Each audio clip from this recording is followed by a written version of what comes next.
Assalamualaikum warahmatullahi wabarakatuh. Waalaikumsalam. Waalaikumsalam warahmatullahi wabarakatuh. Alhamdulillah, alhamdulillahilladzi hadana li hada wa ma kunna linahtadiya laula an hadanallah.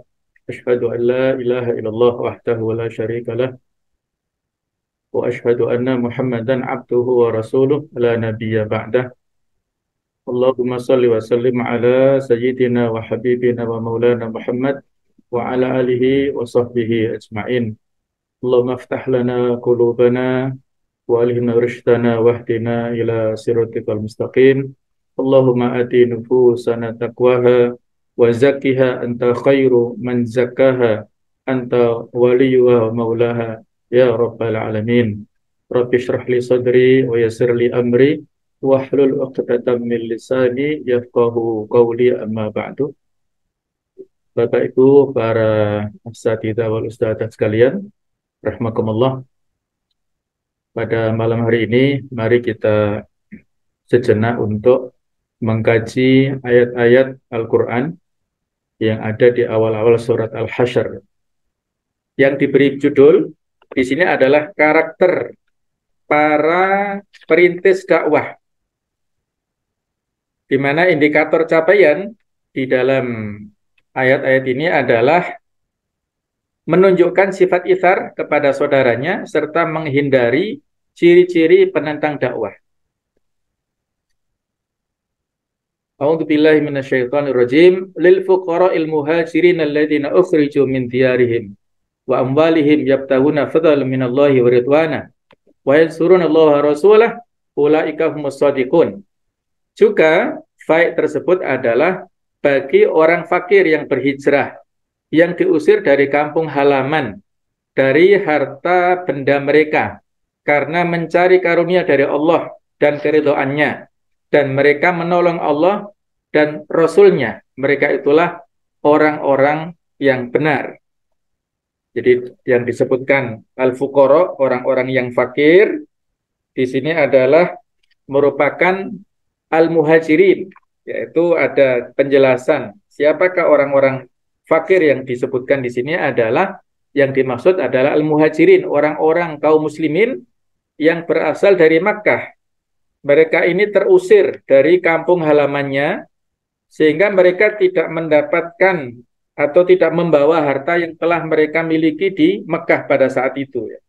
Jadi mereka terusir dan berada di Madinah dalam keadaan yang tidak membawa apa-apa.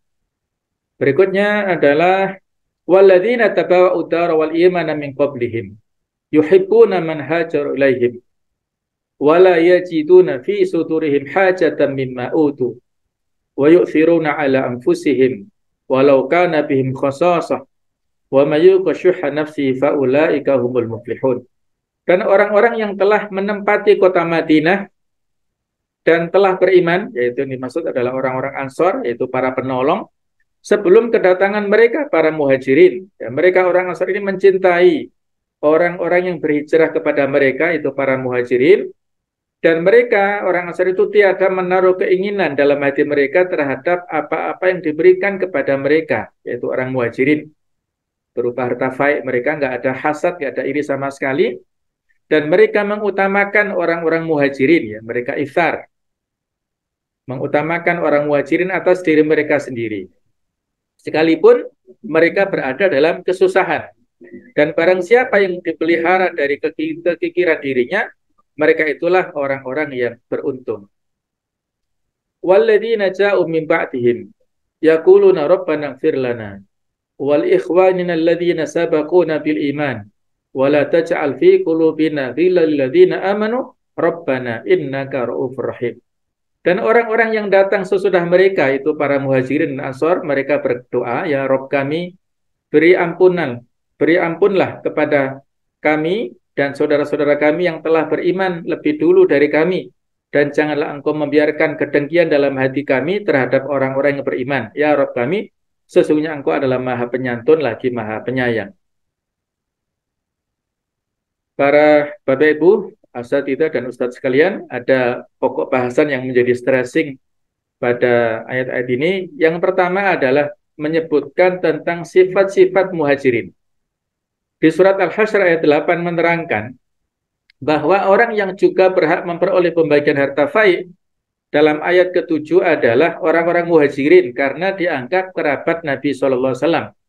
Mereka sebagai muhajirin datang ke Madinah mengikuti Nabi berhijrah dengan meninggalkan kampung halaman, sanak keluarga, dan harta benda. Di Madinah mereka hidup dalam keadaan miskin, tetapi mereka adalah pembela Nabi dan berjuang di jalan Allah. Seakan dengan ayat ini Allah memerintahkan kepada Nabi SAW agar memperhatikan mereka dengan memberikan sebagian fai untuk mereka. Ini pada ayat yang ke-7 ya. Jadi ada alasan latar belakang pemberian harta fai kepada muhajirin, mereka masih kerabatnya para nabi ini. Kemudian disebutkanlah bagaimana ciri-ciri orang muhajirin ini. Allah Ta'ala memberikan apresiasi kepada mereka dengan sebagai predikat shodiqun, orang-orang yang benar, orang-orang yang membenarkan ucapannya dengan perbuatan nyata dan membuktikan ucapannya dengan perbuatan. Di antara sifat muhajirin adalah sebagai berikut. Yang pertama, mereka ini memiliki ruh tadqiyah. Ya. Ruh tadqiyah, mereka rela berkorban. Ruh semangat berkorbannya luar biasa. Kaum muhajirin siap mengorbankan jiwa dan raga untuk membela agama Allah dan Rasul-Nya. Mereka rela berkorban dengan meninggalkan rumah dan harta bendanya untuk melaksanakan perintah Allah dan Rasul-Nya. B. Mengutamakan ridha Allah. Kaum muhajirin telah meninggalkan segala sesuatu yang mereka cintai dan senangi berupa tempat tinggal, kampung halaman, kekasih, dan harta demi mencari ridha Allah dan mereka membela agamanya serta mencinta Rasul-Nya. Ya. Di antaranya misalnya seorang sahabat mulia Abdurrahman bin Auf itu pada saat mau hijrah ditahan oleh orang-orang Mekah. Kamu silakan hijrah meninggalkan Mekah ke Madinah tapi tinggalkan harta bendamu termasuk keluargamu, termasuk istrimu. Ya. Ternyata istrinya belum masuk Islam sehingga ditinggalkan oleh Abdurrahman bin Auf. Beliau meninggalkan seluruh aset yang dimiliki di Mekah dan hanya membawa perbekalan secukupnya. Nah, tapi akhirnya beliau bisa survive pada saat berada di Madinah, ya, menjadi pedagang yang cepat survive-nya ataupun cepat untuk menjadi orang kaya lagi di Madinah. Yang C adalah siap membela agama Allah. Kaum muhajirin siap mengorbankan jiwa, raga, dan harta untuk membela agama Allah dan Rasul-Nya, yaitu dengan berjihad melawan orang-orang kafir. D. Jujur, ya, kaum muhajirin digelari sebagai orang-orang yang benar atau as-sadiqun yang selalu berkomitmen mengerjakan konsekuensi tuntutan iman, merealisasikan iman dengan amal soleh dan ibadah yang lainnya. Berbeda dengan orang-orang yang hanya sekedar mengaku beriman namun tidak membenarkannya dengan jihad, hijrah, dan lainnya.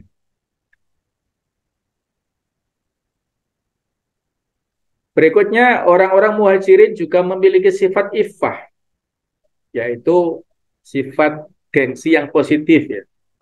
Kemiskinan dan penderitaan orang-orang muhajirin sedemikian rupa, sehingga ada yang mengikatkan tali ke perut mereka untuk mengurangi rasa lapar. Meskipun demikian, mereka tidak menampakkan kemiskinan dan penderitaan kepada orang lain. Inilah sikap iffah orang-orang muhajirin. Disediakan pahala besar untuk mereka sebagaimana diterangkan dalam hadis Nabawi, absyiru ya ma'syara so'alik al-muhajirin bin nuritam yaumal qiyamah tadkhulul jannata qabla aghniya'in nas binisfi yaumin wa dzaka khamsumi'ati sanatin. Bergembiralah wahai kaum muhajirin yang miskin dengan cahaya yang sempurna di hari kiamat. Kalian masuk surga lebih dahulu setengah hari sebelum orang-orang kaya. Setengah hari pada hari kiamat adalah selama 500 tahun masa di dunia. Itu riwayat Abu Dawud ya. Jadi ini sebagai berita gembira kepada orang-orang fakir muhajirin dan juga kepada kita semuanya. Barangkali banyak di antara kita yang belum mendapatkan kesempatan menjadi orang kaya, harta kita pas-pasan, maka jangan berkecil hati karena hisab kita di akhirat lebih cepat daripada orang-orang kaya. Ini pula yang menjadikan Abdurrahman bin Auf itu sedih ya. Karena dikhawatirkan hisabnya berat nanti. Orang-orang fuqara masakin masuk surga lebih dahulu, tapi orang kaya ditahan selama setengah hari atau 500 tahun perjalanan tahun di dunia ini maksudnya ya. Walaupun nanti tidak mesti yang lebih dulu masuk surga posisinya lebih tinggi. Bisa jadi yang belakangan masuk surga karena amalnya lebih banyak, lebih berkualitas, posisinya lebih mulia, lebih tinggi daripada yang lebih masuk surga lebih dulu. Orang yang memiliki sifat dan keadaan seperti orang muhajirin ini akan ada sepanjang masa. Selama ada perjuangan menegakkan agama Allah. Karena itu dalam ayat ini berlaku juga bagi kaum muslimin saat ini dan kaum muslimin di masa yang akan datang. Jadi sebagaimana ayat-ayat yang lainnya, bahwa ada kaidah al-ibratu bi umumil lafzi la bi khususis sabab. Ibrah itu kita ambil, pelajaran itu kita ambil daripada keumuman lafaz bukan dari kekhususan sebabnya ya. Walaupun ini dilatar belakangi oleh keberadaan orang-orang muhajirin yang fuqara, yang mereka memiliki sifat-sifat luar biasa, tetapi juga bisa dijadikan sebagai qudwah hasanah oleh kaum muslimin yang datang sesudahnya. Mereka harus mengambil pelajaran dari sifat-sifat mulia, penolong kebenaran yang sebagaimana telah dicontohkan oleh para kaum muhajirin tersebut. Berikutnya adalah tentang sifat-sifat kaum Ansor, yaitu orang-orang kaum muslimin yang menjadi penolong ya. Mereka berada di Madinah. Surat Al-Hasyr ayat 9 menerangkan tentang sikap orang-orang mukmin dari golongan Ansor dalam menerima dan menolong orang-orang muhajirin. Allah memuji sikap mereka dengan memberikan apresiasi sebagai al-muflihun ya, yaitu orang-orang yang beruntung. Jadi orang-orang muhajirin tadi memiliki sifat-sifat as-shadiqun, orang-orang yang benar, sedangkan orang-orang Ansor ini memiliki sifat al-muflihun, orang-orang yang beruntung. Apa saja yang dimiliki sifat oleh Ansor ini? Yaitu A, mengutamakan saudaranya, yang disebut dengan ithar. Orang Ansor mencintai orang muhajirin dan menginginkan agar mereka memperoleh kebaikan untuk dirinya. Rasulullah SAW mempersaudarakan orang muhajirin dengan orang Ansor seakan mereka saudara kandung. Orang Ansor menyediakan sebagian rumah mereka untuk orang muhajirin dan mencarikan wanita Ansor untuk dijadikan istri orang muhajirin ya. Kisah kelanjutan dari Abdurrahman bin Auf ini disaudarakan dengan Sa'ad bin Rabi yang juga orang kaya di Madinah. Sa'ad dengan serta-merta menawarkan, wahai saudaraku Abdurrahman, saya orang kaya di sini, silahkan kita bagi dua, separuh untukku, separuh untukmu. Saya juga punya dua istri, silahkan yang kamu pilih yang paling kamu sukai, aku akan ceraikan, silahkan kamu nikahi kalau sudah masa iddahnya selesai. Tapi Abdurrahman bin Auf memiliki iffah ya. Jadi kan di antara contoh sifat orang muhajirin iffah, gengsi ya. Beliau tidak memanfaatkan kesempatan dalam kesempitan, tidak aji mumpung. Beliau hanya meminta supaya ditunjukkan mana pasarnya. Pasar Madinah mana? Oh, ternyata pasarnya saat itu dikuasai oleh orang-orang Yahudi. Maka dengan keahlian Abdurrahman bin Auf, dengan izin Allah tentunya, maka bisa menguasai pasar Yahudi hanya kurang lebih dalam waktu 6 bulan saja. Masya Allah, luar biasa ya. Jadi itulah cerita tentang iftarnya orang-orang Ansor dan ifahnya orang-orang muhajirin yang luar biasa. Orang Ansor, mereka tidak berkeinginan untuk mendapatkan harta yang didapatkan oleh kaum muhajirin. Sebagaimana dalam riwayat, mereka ini berkata, jadi Nabi bersabda kepada orang-orang Ansor, sesungguhnya saudara kami muhajirin telah meninggalkan harta dan anak mereka dan telah hijrah ke negerimu. Nah, mereka berkata, harta kami telah terbagi di antara kami. Beliau bersabda, atau yang lain dari itu, mereka berkata apa? Ya Rasulullah, beliau mengatakan, mereka adalah orang-orang yang tidak bekerja. Maka sediakan kurma dan bagikan kepada mereka. Mereka menjawab, baik ya Rasulullah.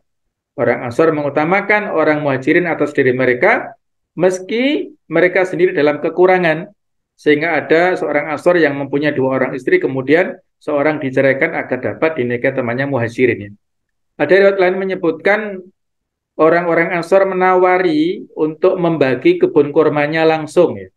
Jadi kalau misalnya orang Ansor punya 1 hektar kurma, maka setengah hektar untuk 1 orang saudaranya Muhajirin, yang 1 untuk tuan rumah atau pemilik awalnya ini. Tapi orang-orang Muhajirin tidak mau nerima ya. Mereka begini negosiasinya. Tetap ini harta kalian, kalian mengeluarkan modal saja, sedangkan kami yang membajaknya atau kami yang mengelolanya ya. Jadi nanti hasilnya kita bagi ya sesuai dengan kesepakatan ya. Jadi itulah akhirnya disepakati oleh orang-orang Ansor ya. Ini juga menunjukkan tadi orang Muhajirin tetap mau kerja dan mereka mau usaha ya. Sifat Ansor yang kedua adalah tulus. Kaum Ansor ketika membantu Muhajirin yang berhijrah ke Madinah dengan harta dan berbagai fasilitas, tidak menaruh sedikit pun keinginan, tidak ada pamrih dalam hati mereka terhadap barang-barang yang diberikan. Hal itu karena ketulusan kaum Ansor sebagai buah dari keimanan. C adalah dermawan. Sifat kaum Ansor yang patut diteladani adalah dermawan. Tidak mungkin keimanan muncul bersamaan dengan sifat tamak terhadap harta dan benci untuk berinfak. Keimanan hanya akan muncul bersamaan dengan sifat dermawan dan senang berbagi. Ketika sifat yang dipraktekkan kaum Ansor ini membuat mereka diuji oleh Allah dan menjadikan mereka termasuk golongan orang-orang beruntung atau al-muflihun dan akan memperoleh apa yang mereka inginkan berupa pahala dari Allah Subhanahu wa taala ya, ridho dari Allah dan juga dari Rasulnya. Jadi itulah beberapa sifat yang baik yang dimiliki oleh orang-orang Ansor dan orang-orang Muhajirin. Nah, kemudian bagaimana sifat-sifat generasi penerus?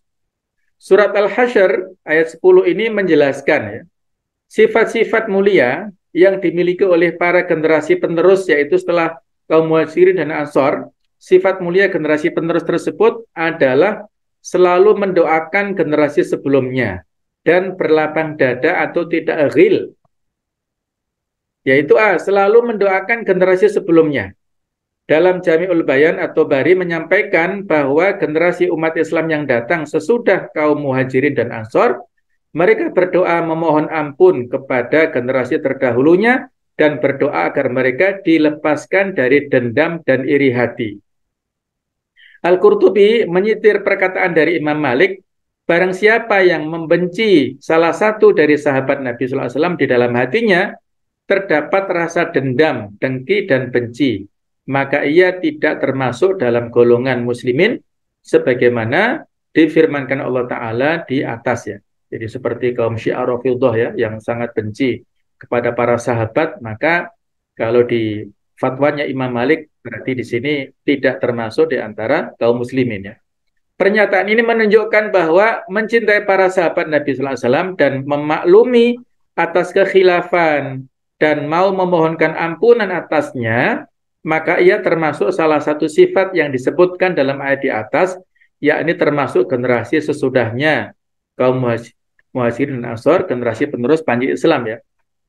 Jadi walaupun ada perbedaan-perbedaan pendapat ya di antara sahabat, sehingga terjadi yang namanya perang Jamal, ya perang Siffin dan lain-lain, maka tidak boleh mendegradasi kefiqahan kita kepada mereka. Kata Rasulullah, ashabi kan nujum, para sahabatku itu seperti bintang-bintang. Dari manapun kita ambil petunjuk, maka insya Allah kita akan mendapatkan petunjuknya. Kemudian yang kedua adalah generasi penerus ini hendaknya memiliki sifat lapang dada serta tidak ghil. Ar-Razi dalam kitab Mafatihul Ghaib mengatakan, sejatinya ayat di atas melingkupi semua umat muslimin yang ada, baik Muhajirin, Ansor maupun generasi setelahnya, bahkan generasi muslim masa kini. Lebih dari itu, Ar-Razi mengatakan ayat di atas merupakan bentuk doa dan rahmat bagi seluruh umat muslim. Bentuk doa dan kasih sayang yang diijawantahkan dalam doa di atas dengan makna agar Allah melepaskan diri dari sifat dengki, iri, hati mengadu domba dan dendam. Al-Qusyari dalam kitab Lataiful Isyarat menyatakan bahwa generasi yang datang sesudah Muhajirin dan Ansar maupun sesamanya, mereka semua dalam naungan kasih sayang Allah. Mereka saling mengasihi, saling memintakan ampunan, memaafkan, dan saling memintakan perlindungan. Barang siapa yang tidak menaruh rasa belas kasihan kepada semua umat muslim, maka ia bukan termasuk bagian dari agama Islam. Ya. Ada satu riwayat dari Nabi Sallallahu Alaihi Wasallam, satu hadits mulia, Ar-Rahimuna yarhamuhumur Rahman tabaraka wa ta'ala. Orang-orang yang memiliki sifat penyayang akan disayang oleh Allah Zat yang Maha Rahman. Irhamu man fil ardi yarhamkum man fis sama. Sayangilah semua yang ada di bumi, maka yang di langit pun akan menyayangi dan mengasihimu. Warrahmu syujnatun minar rahman. Nah, kemudian kasih sayang itu adalah bagian daripada rahmat Allah. Faman wasolaha wasolahullah. Barang siapa yang menyambungnya, maka Allah akan menyambungnya, akan menyayanginya. Waman qata'aha qata'allah. Barang siapa yang memutus tali silaturahim, maka Allah juga akan memutuskannya. Hadis riwayat daripada At-Tirmidzi. Inilah beberapa pelajaran yang bisa kita ambil dari ayat-ayat ini, sifat-sifat orang Muhajirin dan juga orang-orang Ansor dan juga orang-orang yang mengikuti sesudahnya. Ada satu sifat yang mulia yang sudah kita baca tadi, sifat ithar ya. Dalam hadis yang dikeluarkan oleh Imam Bukhari Muslim, suatu saat ada seorang laki-laki yang mengadu kepada Rasulullah SAW. Ya Rasulullah, asobanil jahad. Ya Rasulullah, saya sangat lapar. Fa'arsala ila nisa'ihi, maka beliau disuruh untuk bertanya kepada para istri beliau, siapakah yang punya makanan untuk orang ini. Ternyata para istri beliau tidak ada yang punya makanan. Nah, maka beliau mau lelang kepada para sahabat yang lain, siapa yang mau ditamui, yang mau menjamu orang ini pada malam ini. Faqama rasulun minal ansor, maka berdirilah salah seorang dari kaum Ansor. Dengan nekatnya dia mengatakan, ana ya Rasulullah, saya siap Rasulullah. Fadhaba ila ahli, maka orang ini berangkat ke keluarganya. Faqala li mur'atih, maka beliau bertanya kepada istrinya. Dhaifu Rasulullah sallallahu alaihi wasallam, jadi ada tamu Rasulullah sallallahu alaihi wasallam, jangan simpan apapun di rumah kita, kasihkan kepada tamu Rasulullah. Maka kata istrinya begini, wallahi ma inti illa qutus sabiyah. Kita hanya punya makan untuk anak-anak kita. Ya, maka si suaminya berpesan, coba kamu tidurkan anak-anak itu setelah sholat isya. Tidak usah dikasih makan dulu. Nah, maka si tamunya ini mengundang tamunya untuk datang ke rumahnya dengan sambil mematikan lampu dan menyiapkan hidangan yang sebenarnya untuk anaknya itu diberikan kepada tamunya, sementara si tuan rumah tidak makan apa-apa, tapi karena lampunya dimatikan maka tamunya nggak bisa melihat ya. Maka dikerjakan seperti itulah. Summa ghada Rasul ila Rasulullah. Pada pagi hari laki-laki ini datang kepada Rasulullah SAW. Faqala, maka beliau mengatakan, laqad ajaballahu. Allah takjub dengan perbuatan tersebut.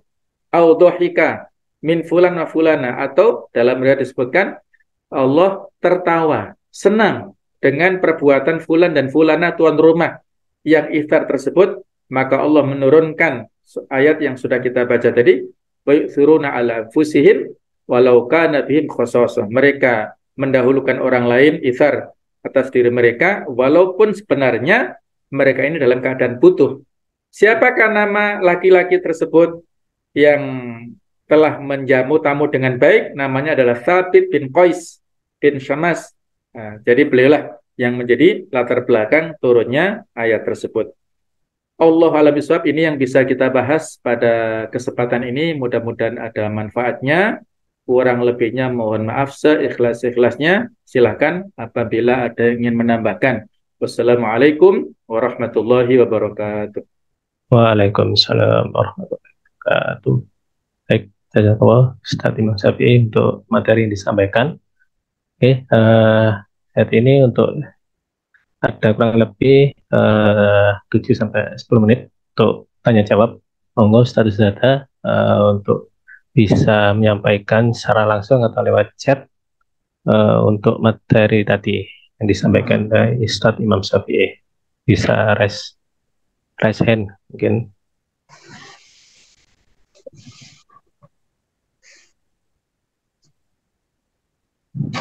Assalamualaikum Assadikin. Oke, monggo Ustaz. Ya. Assalamualaikum Ustaz Imam, Masya Allah. Waalaikumsalam.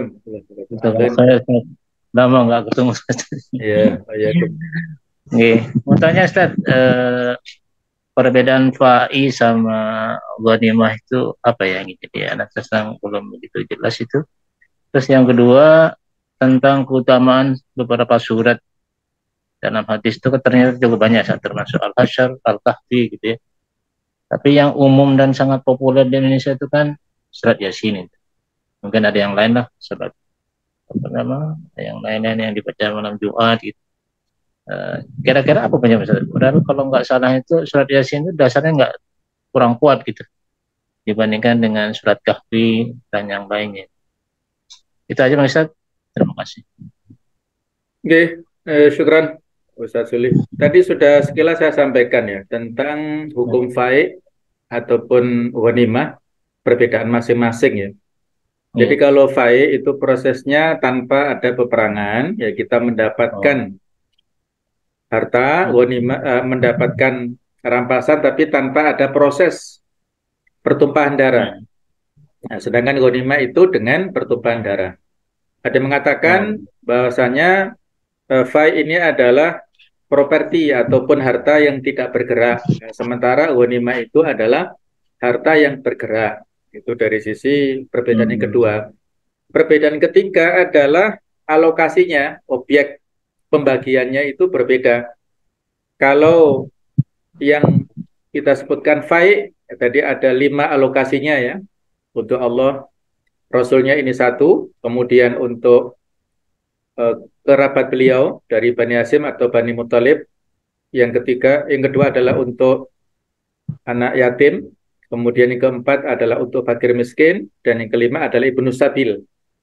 Nah, sedangkan untuk ghanimah itu adalah dialokasikan 5 ya.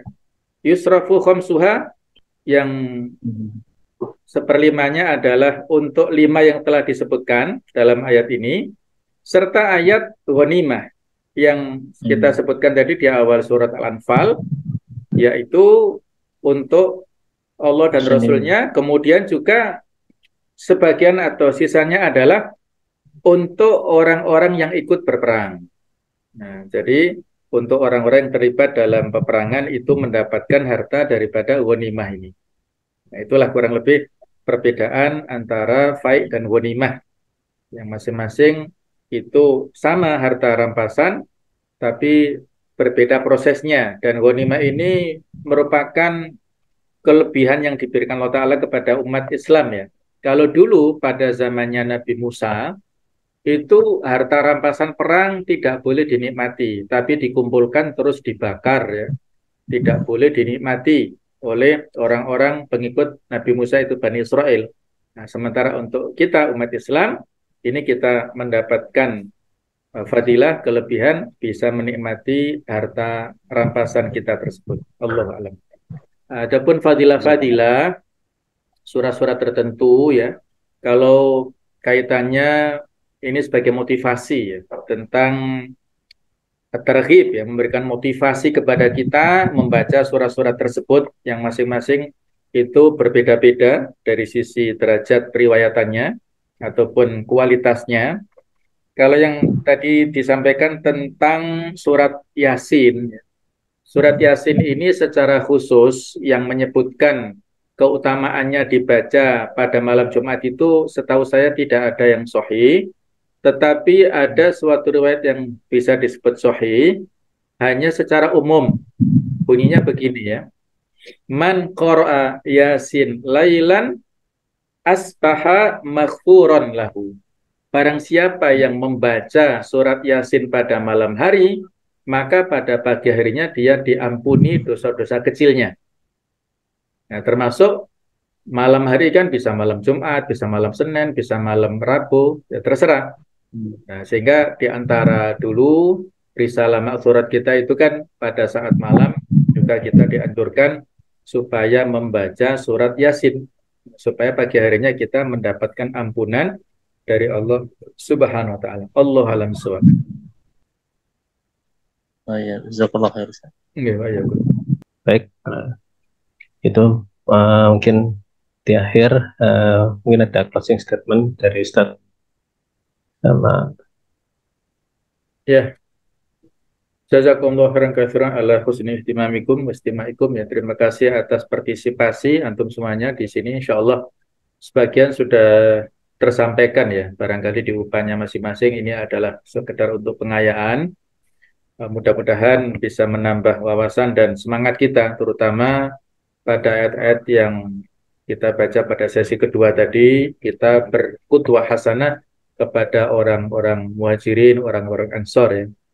Imam Malik pernah mengatakan innahu la yuslihu hadil umma illa bima sulhat biha awwaluha ya. Tidaklah nantinya umat ini bisa kita perbaiki kecuali dengan sesuatu yang bisa menjadikan mereka baik pada generasi awalnya. Jadi pada saat kita melakukan proses islah, proses reformasi saat ini, maka bagaimana caranya? Ya kita lakukan reformasi perbaikan sebagaimana yang diajarkan oleh Rasulullah SAW kepada para sahabat dulu. Bagaimana mereka merubah situasi politik, mereka merubah dari sisi ekonominya, dari sisi sosial budayanya, dan lain-lain. Perjuangan yang telah dilakukan oleh beliau dengan merubah masyarakat jahiliyah menjadi masyarakat madani, itulah yang hendaknya kita contoh, walaupun tidak persis ya. Tetapi konteksnya bisa kita ambil pelajaran-pelajaran dari yang dilakukan oleh beliau. Ketika misalnya beliau hijrah ke Madinah, mendirikan masyarakat baru di Madinah, maka ada 3 pilar yang dicanangkan beliau, yaitu dengan mendirikan masjid sebagai markazul ibadah wa markazul qiyadah, masjid yang berfungsi sebagai pusat peribadatan dan pusat pengendalian, pusat pemerintahan. Nah, ini harus difungsikan saat ini. Yang kedua dengan at-ta'akhi bainal ansor wal muhajirin, mempersaudarakan antara orang ansor dan orang muhajirin. Dan yang ketiga adalah dengan piagam Madinah itu, dengan mengusung kesatuan bangsa dan negara ya, ataupun mengutamakan kepentingan bangsa dan tanah air ya. Yang ini sudah menjadi tekad kita bersama. Kita berusaha untuk mendakwahkan Islam secara rahmatan lil alamin. Allah a'lam bishawab. Mudah-mudahan ada manfaatnya. Kurang lebihnya mohon maaf. Ihdinas siratal mustaqim. Wassalamualaikum warahmatullahi wabarakatuh.